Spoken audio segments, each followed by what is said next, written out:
Bom dia, Paulo. Boa tarde, né, na verdade. Tarde.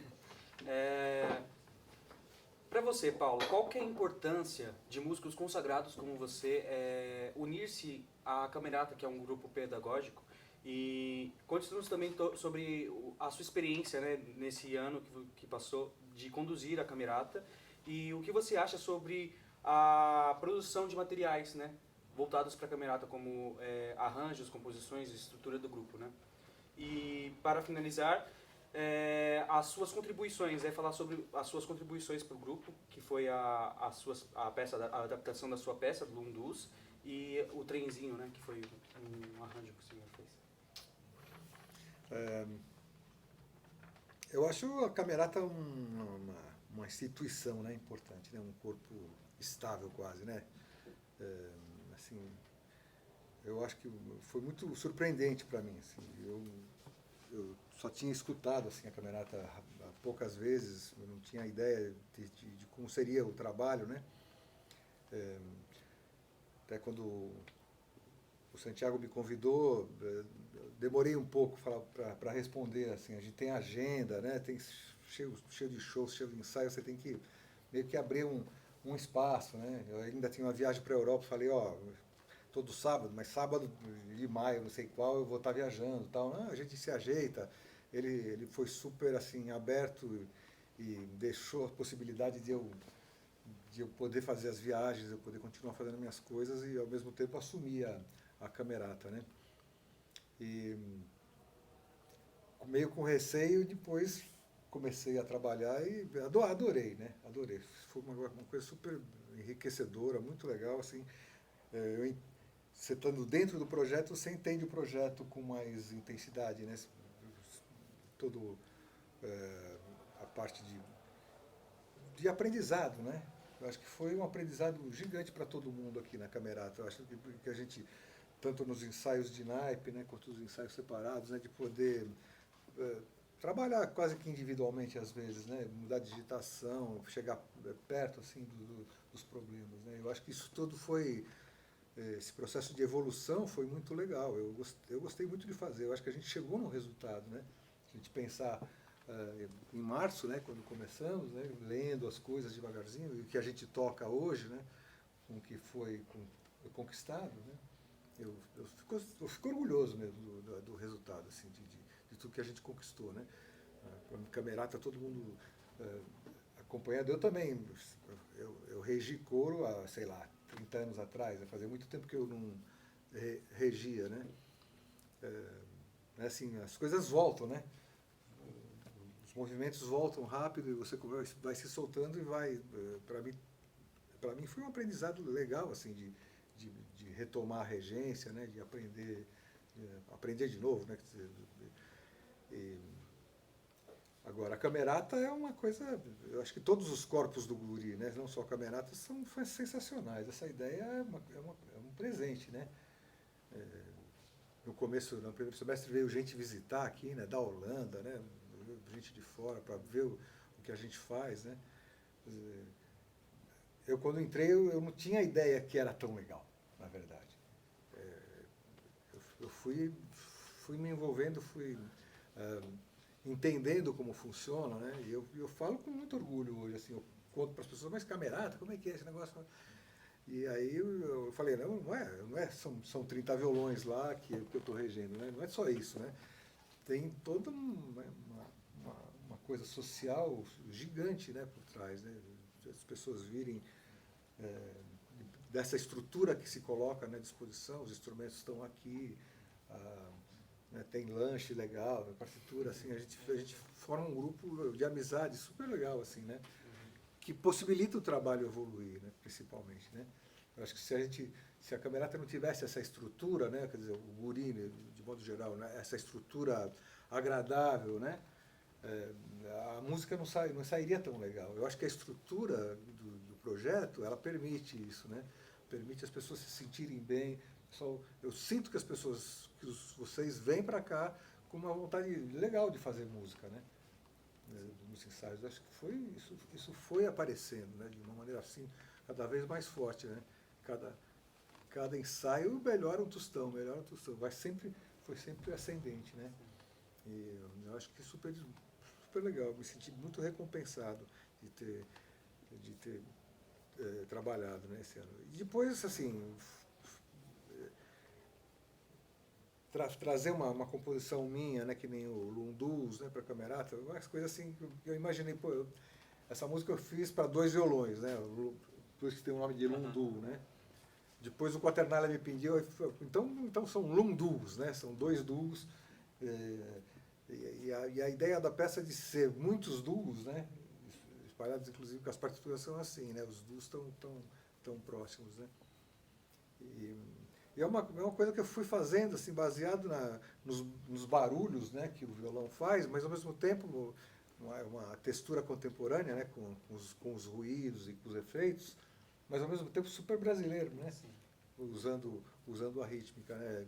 Então é uma coisa muito minha, assim, muito da minha história de me dedicar ao Brasil, né, de dedicar a música brasileira 100%, assim. Eu nunca gravei nada que não fosse brasileiro, eu nunca compus nada que não fosse brasileiro, né. Até uma coisa de textura contemporânea que nem um Lundus, né? Tem o Brasil lá o tempo inteiro, né? Que é uma coisa da rítmica, né? E do jeito, né, meio despojado de fazer. Achei ótimo de trazer essa composição, de fazer essa versão para a Camerata e de passar, né? Vocês incorporaram, né? O que eu sinto com a música, né? De fazer os efeitos e tal. A Camerata foi incorporando. E aí o resultado é incrível, né? A soma de todo mundo fazendo aquela mesma textura, né? Se transforma em uma coisa gigante, né? Foi foi um presente para mim mesmo, de ter isso como resultado.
Daí quando a gente voltou para o segundo semestre, o Thales veio com a ideia do trenzinho, né? E daí a gente começou a olhar a partitura e aí eu resolvi dar um pitaco, participar um pouco, reescrever a parte dos acompanhamentos, né? Principalmente porque no original das cordas, né, do Villa-Lobos, a arcada é muito rápida, né? E as semicolcheias estão escritas praticamente para todos os instrumentos, né? E isso fazia a música não andar, né? O acompanhamento não andar, né? Então a ideia de reescrever toda a primeira parte foi distribuir as semicolcheias, que todo mundo tivesse que ser, ter um texto confortável, que fosse fluido, né? Que andasse, né? Então, é a harmonia original do Villa-Lobos, mas é uma distribuição completamente violonística que soa, né? É uma certa engenharia, né? Não é orquestração, né? Eu chamo de violonização. Né? De um jeito que a coisa... E foi muito legal, né? Na hora que a gente passou a primeira vez, o som começa a andar, né? Ela começa a andar de maneira confortável. Né? Achei muito legal de fazer. Composição do Heitor Villa-Lobos, que é o trenzinho do Caipira, né? A tocata, um arranjo a 4 mãos do Thales e meu.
Boa tarde, Paulo.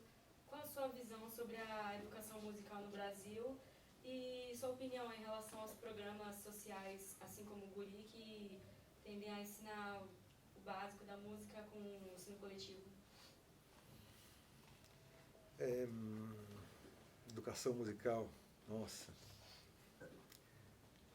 A música, eu sempre falo assim, né? Primeiro, os pais tiram o filho da música, né? Depois, se a economia piora, aí que vão tirar do inglês, né? Mas da música, a música é a primeira, né, a ser cortada, né? É uma coisa triste, né? Mas não é verdade, né? Eu acho que a educação musical, ela melhorou pra caramba, apesar do Brasil. Eu acho que graças aos professores e esse amor, né, que a gente tem pela música, né? Eu acho que isso permeia tudo, né? Se você não gosta, você tem que gostar desse negócio. Não tem jeito de você ir obrigado, né? Mas ir para o inglês você tem que ir obrigado. Se você não aprender inglês, você não vai ter emprego. Você quer... Música não, né? A música você vai porque é um negócio que você foi picado por aquele vírus e começa a se apaixonar, né, pela música. Eu vejo a educação musical em evolução, apesar dessas coisas que eu falei que são coisas da realidade brasileira, né? Eu acho que se aprende música melhor hoje. Os professores são mais conscientes, são melhores. Esses projetos sociais são fundamentais. Eu acho muito bom. Eu acho ótimo. Assim. Já pensou, uma pessoa que está lá no polo, nunca tocou, de repente descobre, né? Acontece um pouco o que aconteceu comigo, né? Que eu vi os caras tocando e falei, nossa, isso vai ser demais, quero tocar violão. Eu acho que tem esse diferencial, né? Acho que se não fosse um projeto social, muitas das pessoas nunca teriam acesso a tocar um instrumento, né? E a ter essa chance de enveredar pelo caminho da música, né? De aprender, né? Eu acho, que nem eu falei no começo, tive sorte, né? De entrar nesse projeto e participar, né? Do Guri, né? Dar uma contribuição e tal, e entender, né? O projeto do lado de dentro. Né? Então, socialmente, acho uma coisa fantástica, fantástica, acho muito bom. Acho que isso aí só não pode se mexer, isso aí tem que continuar para todo sempre. Né? Acho que é uma coisa, exemplo, né, para o mundo, né, na verdade, né, com as pessoas que vieram ver. Né? Quais os pontos principais assim, na sua carreira profissional que você considera serem os mais importantes? Você viu a sua vida profissional crescer a partir desses pontos? E também como o senhor divide esse tempo de compositor, produtor, e vir aqui na Camerata, ainda ter o Grupo Pau Brasil, o Du com a Cristina.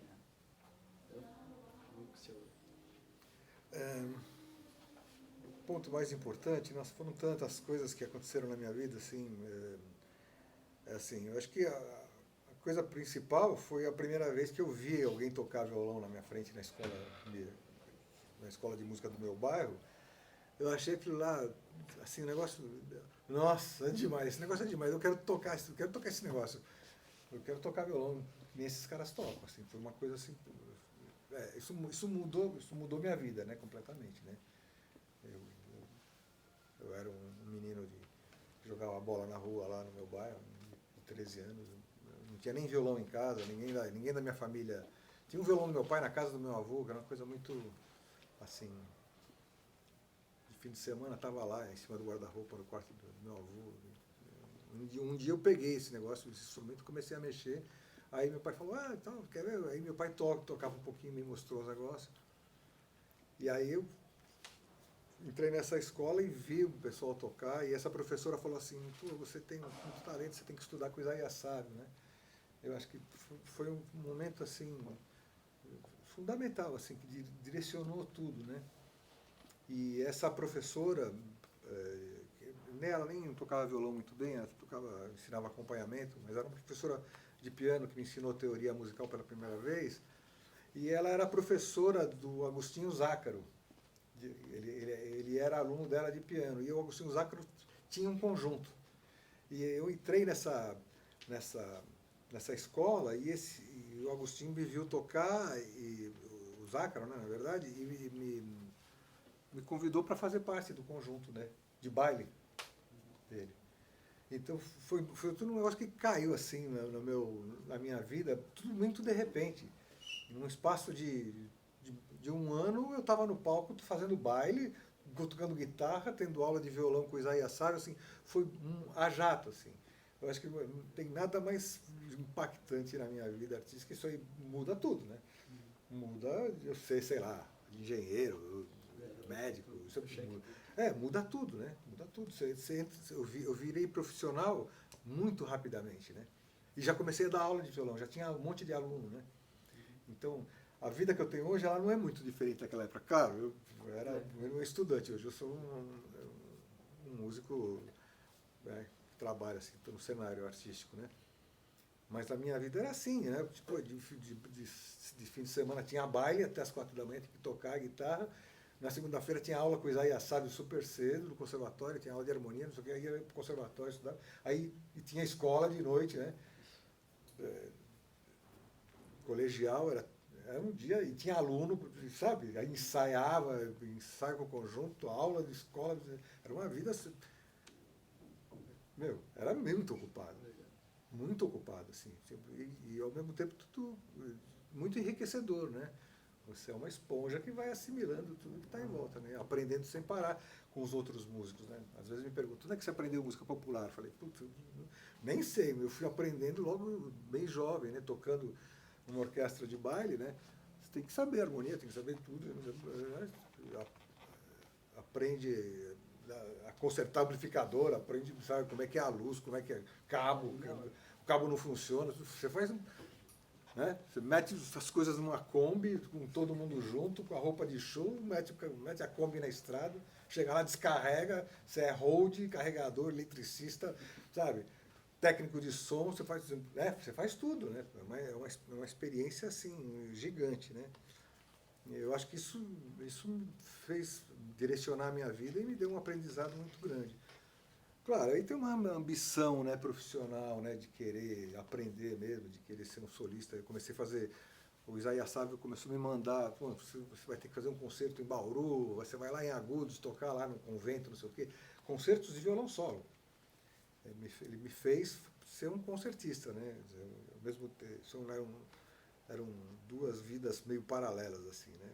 Quando tocava música popular, punha o violão na perna direita, a guitarra, e na hora de tocar a música clássica, punha o banquinho na perna esquerda, tal, 2 posturas, dois músicos, né.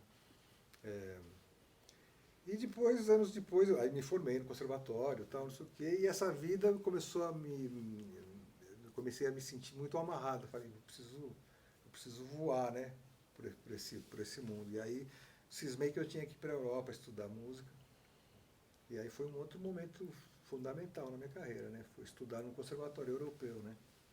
Eu achava que a minha formação musical era muito esburacada naquela época e minha mãe falava assim, quer ser músico? Então vai estudar direito, né? Quer dizer, vai estudar... Mas é ambíguo isso, porque eu acabei estudando direito mesmo, né? Antes de ir para a Europa, eu acabei me formando na faculdade de direito. Mas estudar mesmo, para valer, né? Eu falei, então tá, então eu vou estudar no Conservatório Europeu para... Quer dizer, a minha ideia era, falei, esse negócio de música popular não dá certo, isso aqui é uma... Vendi guitarra, vendi amplificador, vendi tudo e vou estudar violão clássico na Europa, no Conservatório, e vou ser concertista de violão. Eu decidi isso um dia. Eu decidi errado, né? Virei concertista um certo período da minha vida, mas não era esse o objetivo, né, final da minha vida, né? O objetivo principal foi, sabe, me dedicar a ser compositor e a trabalhar com o violão brasileiro, né?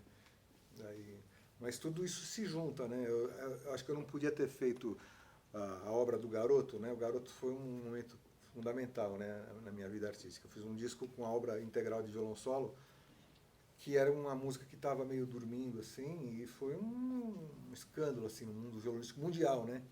Fui capa da Classical Guitar em Londres, e o lançamento desse disco me fez um retorno para o solista, ser solista de violão, mas aí de um outro jeito, né? Não tocando a suíte de Bach, os Preludes do Villa-Lobos, que eu toquei também muito também, mas aí volto para a carreira de concertista tocando as coisas do Garoto e as minhas composições, né? Representando um tipo de violão brasileiro importante, né? Eu senti... essa ficha foi caindo meio devagar, assim, né? Primeiro eu fiz um LP com as coisas do Garoto, esse LP caiu na mão de uma gravadora americana, né? A Guitar Solo Publications, a GSP, que falou, não, a gente está montando uma gravadora, quero publicar, aí publicamos os livros, e aí a gravadora quis lançar o disco do Garoto, foi o primeiro disco deles, né? Mas é o primeiro dessa gravadora, da Guitar Solo, da GSP Recordings, né, lá em São Francisco. Aí eu faço esse disco e minha vida toma um outro rumo ainda, né? Além dos outros rumos, mas assim, mas aí direcionado mais para a história do violão brasileiro, né? Eu me entendo como um artista e entendo meio... Putz, então tudo que eu fiz tem um sentido, né? É que eu ia falar assim, eu nunca poderia ter feito o Garoto daquele jeito se eu não tivesse uma vivência de música popular muito intensa, né? Porque é uma linguagem, né? Se eu tivesse saído só da música clássica, acho que eu não conseguiria entender aquele repertório, tocar aquilo do jeito que eu consegui. Então, acho que esses pontos são muito impactantes, né, na minha história de vida. Paulo, conte um pouco sobre sua atividade como professor, a sua relação de professor com o aluno e a escolha de obras para auxiliar o aluno no desenvolvimento técnico. Eu não sou muito professor agora, né? Ainda dou um pouco de algumas aulas, assim, masterclass e tal, dou aula de arranjo para algumas pessoas que me pedem, mas eu dei muita aula de violão. E, quer dizer, eu dei muita aula de violão clássico mesmo, né? Com o repertório tradicional e tal. E eu tinha uma coisa muito intensa com digitação, né? Com a mecânica e com a digitação, né? Então, a metade da minha aula sempre foi, desde a época que eu dava aula de violão clássico, foi dar uma atenção com a mecânica, com a digitação, fazer o aluno conseguir tocar aquilo, mas fazer ele raciocinar também, né? Não ficar repetindo, né? Repetir uma coisa que não dá certo, né? Quer dizer, você pensa assim, vou repetir isso aí até uma hora que sai. Então, aí a minha ideia era assim, você vai repetir tanto que nunca mais você vai deixar de errar, né? Vai ficar aquilo lá gravado tão intensamente, você sempre vai errar naquele lugar, né? Você só vai parar de errar naquele lugar se você parar para pensar e entender o mecanismo que tá acontecendo ali, né? Para corrigir o negócio. Então, acho que assim, o meu jeito de dar aulas desde essa época foi isso. Era uma coisa que eu procurava para mim, né? De tentar resolver o instrumento, né? A gente toca um instrumento muito difícil, né? Acho que é um inferno, né? Um instrumento complicadíssimo, né? O piano é muito mais orgânico, muito mais... Você pega qualquer coisa de bar no piano, né? Qualquer um de primeiro, segundo ano de piano toca aquilo. Você pega aquela partitura e vai tocar no violão, é um desespero, né? O negócio, o que é primeiro ano é doutorado para o violão, né? A mesma música, né? Então tem alguma coisa que... Então, eu acho que para mim e para os alunos que eu dei muita aula em conservatório, eu dei aula na Europa, dei muito aluno particular e tal, de várias coisas, né? Eu dava aula também de acompanhamento, né? De canção, dei aula de improvisação jazzística, dei aula de violão clássico, dei aula de várias coisas na música, né? Mas assim, o que era importante para mim era tentar fazer o aluno entender como é que ele resolve o problema técnico, né? Como é que ele sai daquele círculo de repetição e erro, né? E eu acho que isso meio que permeou minha vida inteira, né? Até hoje, né? Eu acho que aqui na Camerata a gente trabalhou isso às vezes, né? De mudar algumas digitações, dar umas dicas de posicionamento, de mecânica, né? Você fala uma coisa, aquele menino que tocou Roland Jans no penúltimo ensaio, né? Eu dei uma dica para ele, né? De coisa aí, ele veio me agradecer no dia do concerto, domingo passado. Obrigado, deu super certo, e deu mesmo, né? Aquelas frases começaram a sair todas limpinhas, ele entendeu o que eu falei. Foi uma coisa só, né? Mas tinha um pouco de ver com isso, né? Pera, não fica repetindo esse negócio que nunca vai dar certo, né? Um movimento menor, mexe só o dedo, né? Relaxa. Se eu tivesse falado uma palavra abracadabra, sei lá, uma palavra mágica, ele entendeu aquilo e deu certo, né? Eu acho que isso é uma coisa importante, eu acho, na minha história. Assim. Sempre procurei isso, né? Como solista, como músico, e tento passar isso para os alunos. Né? Boa tarde, Paulo. Gostaria de saber qual foi a importância dos seus professores na sua formação E quais são suas principais influências? E também sobre estudar no exterior. Como funciona o sistema de bolsa e como foi sua adaptação? Professores importantes, assim, todos, mesmo os que me ensinaram coisas erradas. Que me ensinaram coisas que eu não devia fazer. Me ensinaram que ficar nervoso é muito ruim, né? Então teve professores que me deram muito, que nem Isaías Sábio, que me fizeram ser artista, né? Se preocupar com o essencial, né? O essencial não era meia unha, meia polpa, meia unha no polegar sem unha, não é, o essencial não era isso, né? Eu ia para aula e ficava frustrado, porque eu achava que o essencial era saber se eu tinha que pôr unha no polegar ou não, se a pestana era assim, o assado. E o Isaías Sábio disse, toca aí. E ele me falava de outras coisas, né? Que uma década depois eu vim começar a entender. O Isaías Sábio, não é que ele tinha razão, ele estava tentando me fazer virar um artista, né? Ele estava me ensinando coisas. Tinha dia que eu ia para a aula, sentava lá com o violão, e ele começava a falar, e falando umas coisas, né, de metafísica, de não sei o quê, e eu com o violão lá, e eu ouvindo aquele cara, e aí acabava a aula, chegava outro aluno, não tinha tocado nada, nenhuma nota.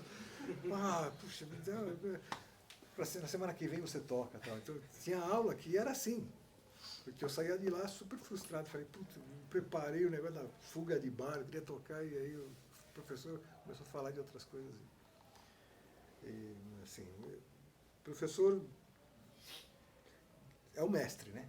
O professor é o mestre, é o cara que te guia, que faz se apaixonar pelo negócio, né? Aquilo lá passa a ser uma coisa, você começa a adorar aquilo, você não sabia nem o que era, e o professor faz você adorar aquilo. Isso é a missão do mestre, né? Eu acho que o mestre que consegue isso, está presenteado, né?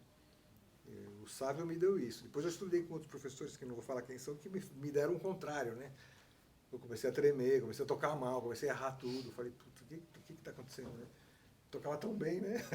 Eu estou tocando mal, né? Então, falando isso para dizer que qual a importância do professor é tão grande que pode fazer uma coisa, ou pode fazer outra coisa também, né? O professor pode te dar conforto, pode ser um cara que te dá confiança, você se transforma num músico com personalidade, mas pode também fazer você ficar tremendo, né? E errar tudo e ficar apavorado, né, com o palco, né? Isso é o professor que faz. Não é uma coisa que você nasce com medo do palco, você nasce normal, você está lá, né? Mas o professor pode te fazer ficar com muito medo. Né? É muito poderoso, né? Eu acho o professor uma pessoa muito poderosa assim, né, na formação do músico. Ele pode fazer uma coisa, mas pode fazer o contrário, né? E eu tive os dois tipos de professores na minha história, né? Alguns muito importantes. O Abel Carlevaro foi um cara super importante assim, na minha vida. Foi um cara que me fez entender toda essa coisa de pensar, né, na técnica. Ele falava, a aula dele é sempre assim, falava assim, se você tem meia hora, você pensa 20 minutos, pensa, e toca 10. Você não precisa tocar meia hora, você pode tocar só 10 minutos, mas você tem que olhar para a partitura e pensar na mecânica, você tem que pensar, você tem que aprender a entender o que está acontecendo. Mas só olhar não, olha para a partitura. Toca aquilo mentalmente. Aí você fala, puta, meu dedo está aqui, tem que tocar sem ricochete, depois ele tem que estar na outra 6 cordas para baixo, né? Tem alguma coisa estranha aqui, né? Você olha para a partitura, você começa a entender que algumas mecânicas e você não percebe quando está tocando, né? Mas com essa dica de olhar para a partitura e de pensar, começa a aparecer esses detalhes, né? Segunda parte da pergunta. Suas principais influências. Nossa, muitas influências, né? Acho que a gente é uma esponja, né? Uma esponja. Então as coisas vão aparecendo e você vai ficando... cada coisa vai... Wes Montgomery no jazz, né? E aí eu ouvi aqueles discos e aí eu comprei todos os LPs na época e tirava os solos, queria aprender a tocar igual o cara. E aí a linhagem brasileira, né? De Lermando, Garoto, Baden, Paulinho Nogueira, meu amigo. Esses caras que a gente escutava e Laurindo, esses músicos que representavam o violão, né, do Brasil, né? Influência total, né? Muitos deles eu tentei copiar, né? Copiar esses ídolos, né? teve toda essa parte do jazzística, né? Eu tive uma parte toda que eu gostava muito das coisas vocais, né?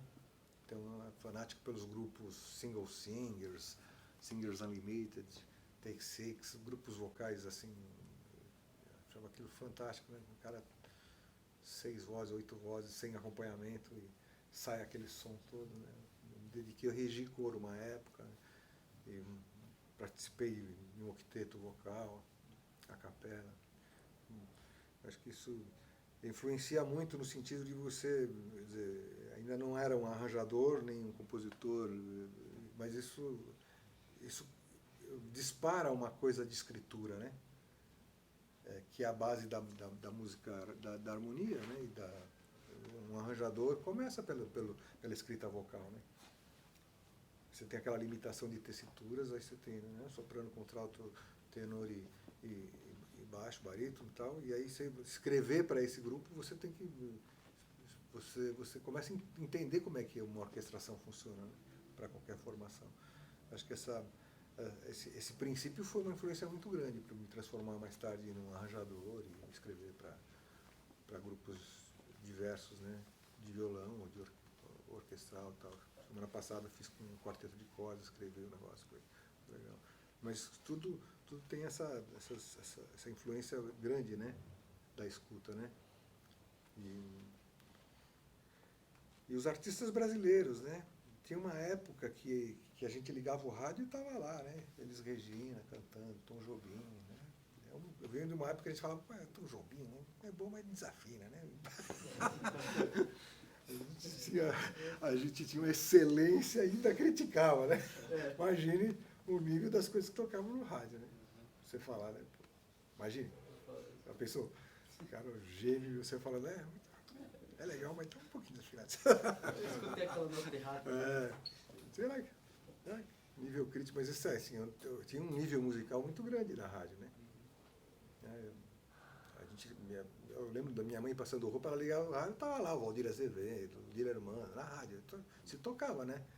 Essas coisas tocavam na rádio normal, né? Não era a rádio USP, rádio Cultura, né? Era a rádio mesmo, a rádio qualquer AM, qualquer rádio, tocava música instrumental, né? Choro, Vacó do Bandolim, tinha tudo, né?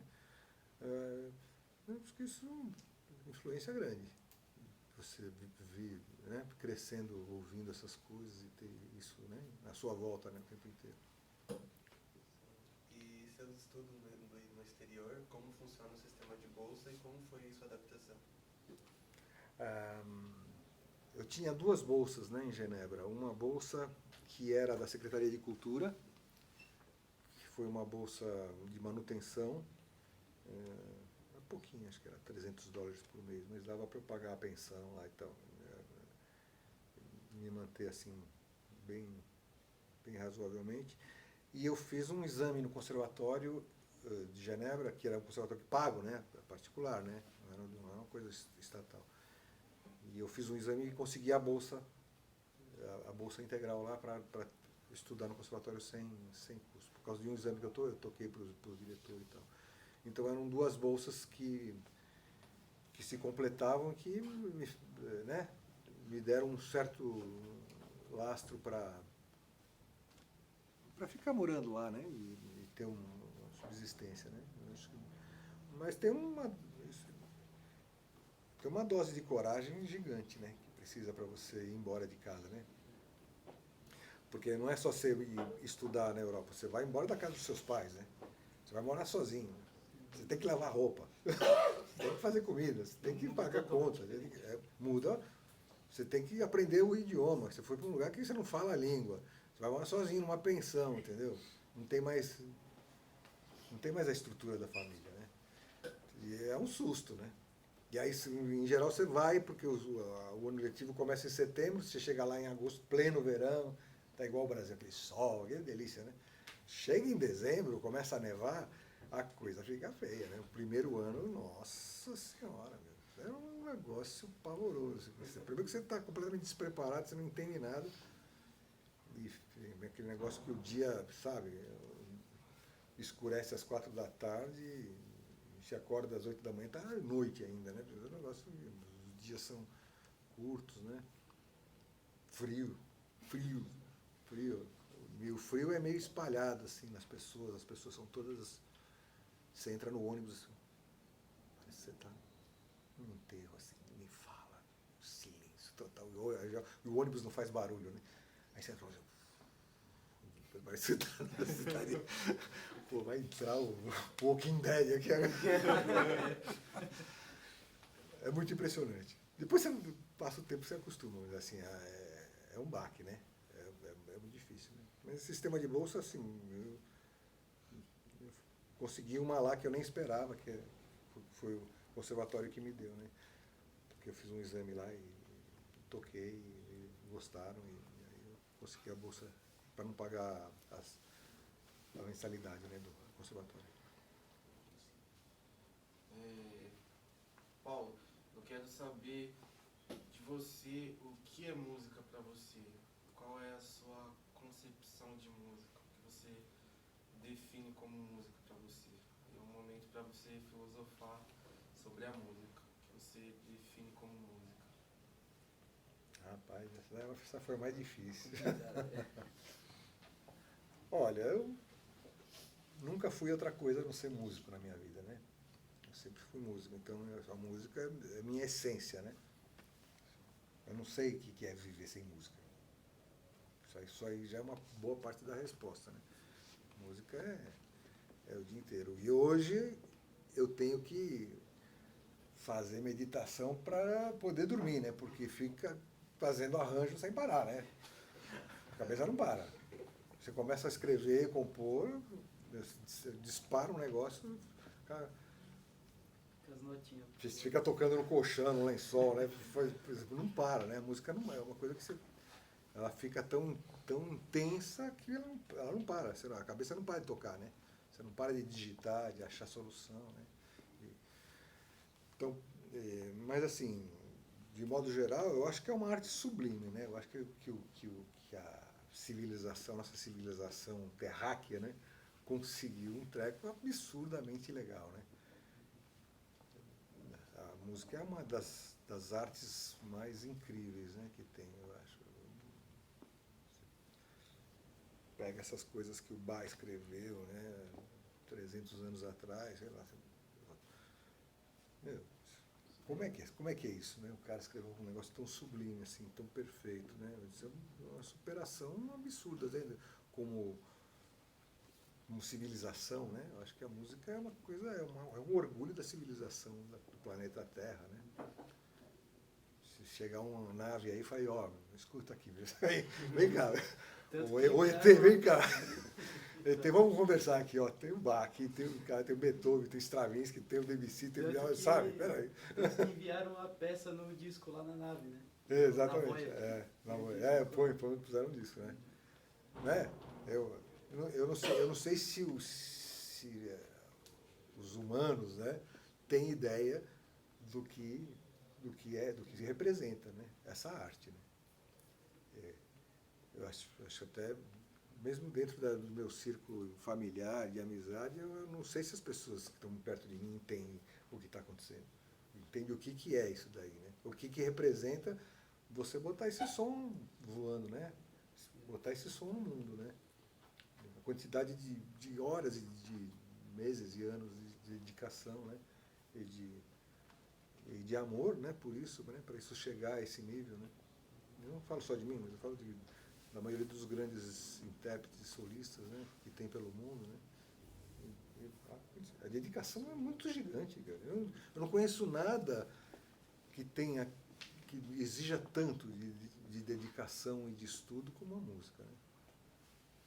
O cara chegar a ser um concertista é muitas horas, é muitos anos, né, de perfeccionismo, né? Você tem que ser perfeccionista o tempo inteiro.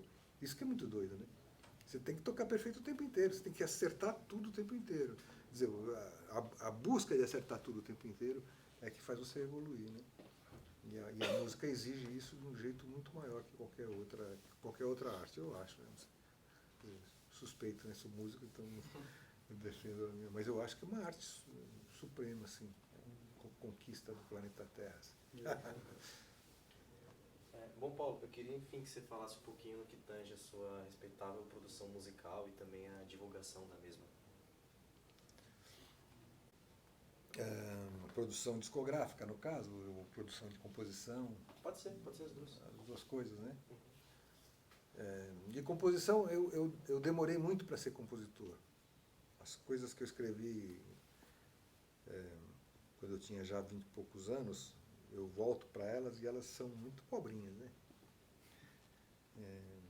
Era mais vontade de fazer alguma coisa do que propriamente ter a capacidade de criar, né? Eu acho que o compositor, ele precisa ter um nível de conhecimento muito intenso, né? Para você criar um negócio, mesmo para criar alguma coisa que nunca foi feita, né? Então você precisa conhecer uma boa parte do que já foi feito, né? Para não fazer um negócio igual, né?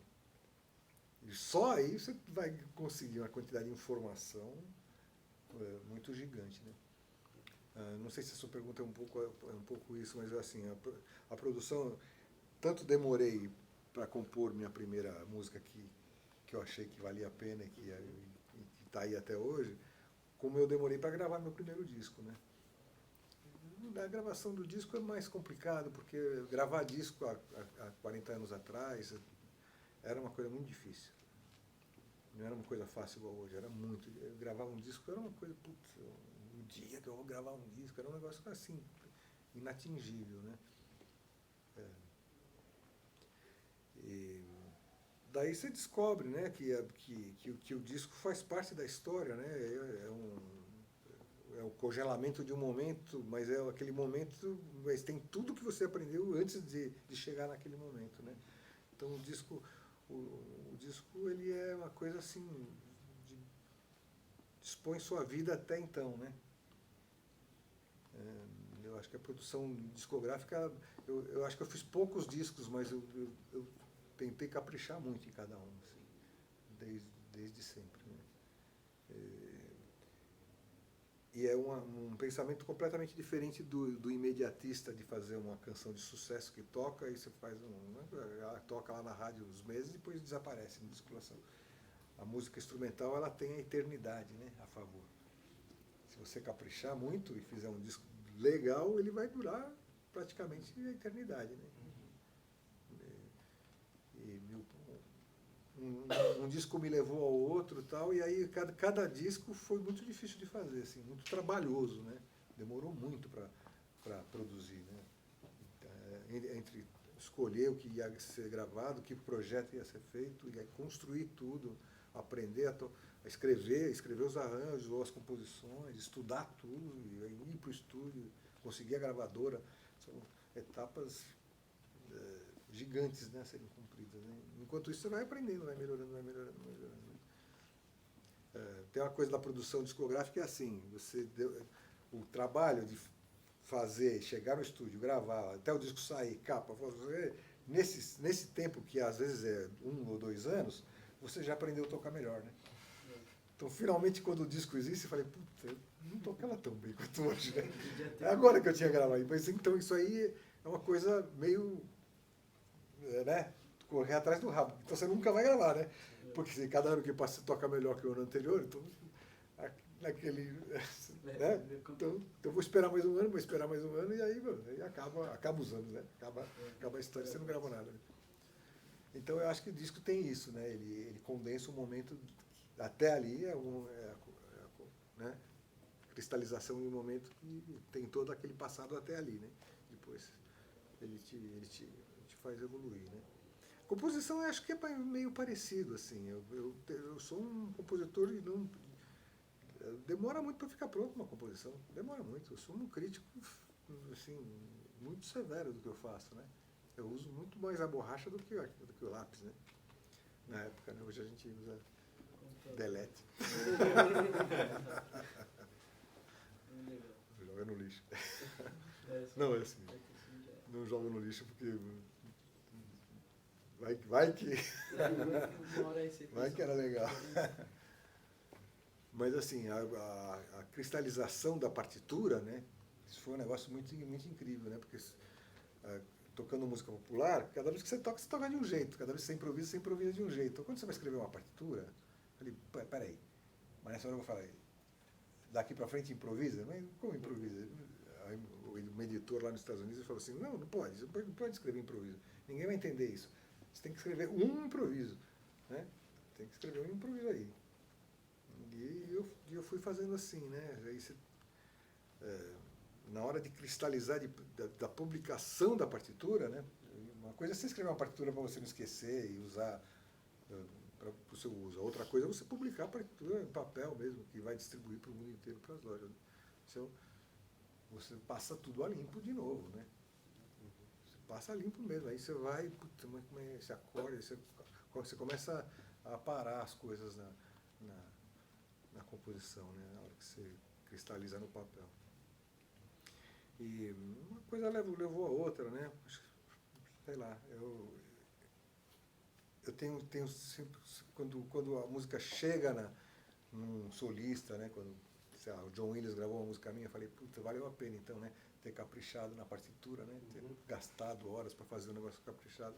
Chegou na mão de um grande solista e o cara gravou a minha música, né? Então, gratificante. Tudo, valeu a pena, tudo, sabe? Cada notinha, né? Ver cada digitação, né? cada perninha de nota, se é para baixo, se é para cima, né? O desenho da partitura. É bem trabalhoso, assim. Eu acho muito lento a música, né? Você fica, às vezes, escrevendo, você passa 2, 3 dias escrevendo 12 compassos que duram 10 segundos. Né? Você gastou 300 milhões de horas e só fez 10 segundos de música. Né? Todo É um negócio que não vale, né? Você tem que escrever muito para fazer um negócio de 20 minutos de música, a quantidade de páginas de nota que precisa. Agora, tem uma coisa também, né?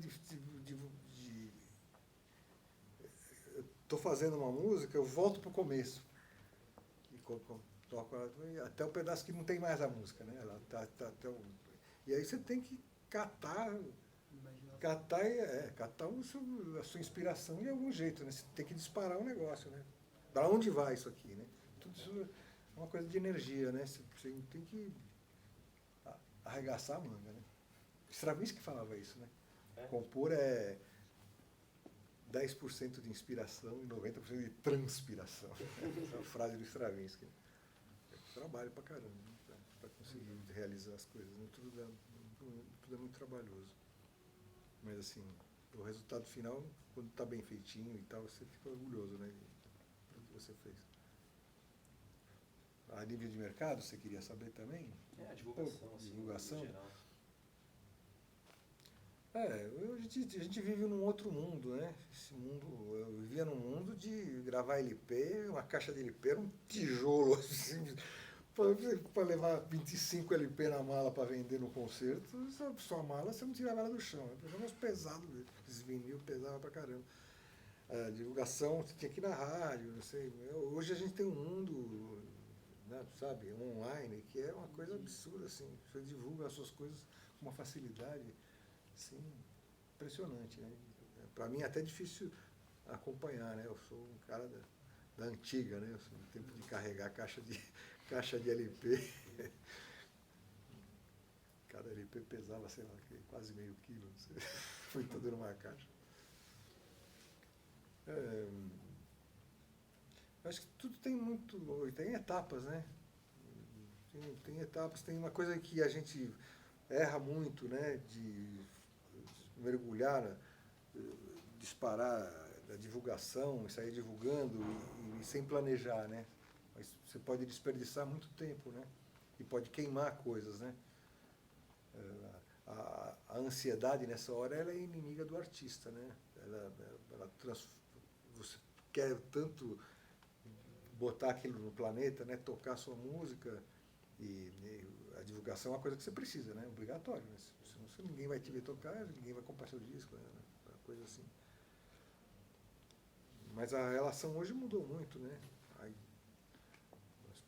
tem gente que bota um monte de coisa no YouTube e depois monetiza e isso volta em forma de aluno, não sei. É um outro mundo, né? Que eu ainda não... Eu vejo ele acontecer na minha frente e falei, mas será possível que o cara bota isso tudo de graça e vai ganhar dinheiro? Como? Isso é bem doido, eu acho. Bem doido. Eu sou do tempo que tinha que ir lá e vender o CD, que eu pagava o seu CD, eu comprava a sua partitura. Você põe um negócio de graça lá, isso vai virar dinheiro, você vai viver disso. E vive, né? É muito incrível, né? Esse é um novo mundo, é um mundo, é o futuro, né? É um futuro, é um novo mundo que se apresenta aí que eu ainda não entendo ele direito, assim. Eu tenho muita coisa no YouTube, mas eu nunca pus nada meu. E tem trilhões de coisas lá que puseram, não sei quem foi. Tá lá, sambando lá. Eu tocando desde, sabe, tem coisa que... Tem coisas antigas lá. Tem coisa eu, cabeludo, cabelo preto, 30 anos atrás, tocando violão, né? No YouTube. Coisa em branco e preto. Tem muita coisa lá. Vocês entrarem lá, vocês vão ver coisa demais, assim. Eu me surpreendi. Falei, puta, como é que é isso? Eu mesmo nunca botei nada. Nunca entrei lá para pôr nada, meu. E puseram, né? A gravadora pôs, outras pessoas puseram. Aquele arquivo Raíssa Amaral, né? Hã? Aquele arquivo da Raíssa Amaral tem uns vídeos... Tem milhares de coisas, né? Do garoto, né? É. Mas assim, isso me chega a um resultado, né? Que me faz constatar que se você não tem a obra, não adianta, né? Você vai divulgar nada, né? Não adianta o sistema, né? E eu acho que a hora que você faz as coisas, você tem que estar calmo. Você não pode estar fazendo para fazer o sucesso, né? Acho que isso é um pensamento errado, né? E isso faz você criar errado, né? Faz você fazer uma música ruim, ansiosa. A música tem uma coisa, né? Eu tenho que passar isso para os alunos, né? Agora, matando, né? E passar isso, assim. O legal é o caminho, né? O legal é você estar tocando para o seu professor, né? Não, sabe? É você estar lá curtindo aquele momento, né? De fazer uma música legal, né? A gente teve momentos assim no ensaio hoje, né? Os outros ensaios, né? Teve momentos muito legais, assim. A gente ficou todo mundo aqui ligado e a gente fez uma música para nós, assim, sem público, mas foi um momento muito legal, né? Eu acho que esses momentos equivalem, né? O caminho é que é legal, né? O percurso que é legal. Onde você vai chegar, ninguém sabe, né? Mas se o percurso for legal, já valeu, né? Eu acho. Né? Não é todo mundo que vai chegar no Carnegie Hall tocar um concerto, né? Fazer turnê internacional. A música não tem só esse objetivo. E ver isso como um único objetivo, se não for isso, depressão total, acho que isso é um pensamento bem errado, né? Se você fez, se emocionou os seus parceiros, seus amigos, seus colegas, sua família, acho que já valeu. Já valeu. A música é isso, né? Respondendo, né? Que é a música, né? Que me perguntou. A música é isso também, né? Esse negócio de você dividir emoção, de você se emocionar, fazer uma pessoa, um público, né? É se emocionar com o que você está tocando. Valeu, né? Já valeu, né? Certo. Claro, você vai fazer isso da sua vida, a sua profissão, você tem que aprender um monte de outras coisas, né? De como você vai gerir a sua profissão de músico, né? Você vai criar produtos, né? Partituras, composições, discos. Vai ter que né? Conseguir trabalho, né? Conseguir concertos. Né? É tudo uma coisa de aprendizado, né? Além, né, de aprender a tocar, aprender a música teoricamente, o instrumento e tal. Então, o aprendizado de geração de trabalho, né? Que é uma outra etapa. E precisa, né? Quais são as dicas e conselhos que o senhor daria aos alunos que querem seguir na carreira de música? Acabei de falar, né? Parece que eu antevi a sua pergunta, né? Eu já meio que respondi assim, né? Eu acho que a carreira,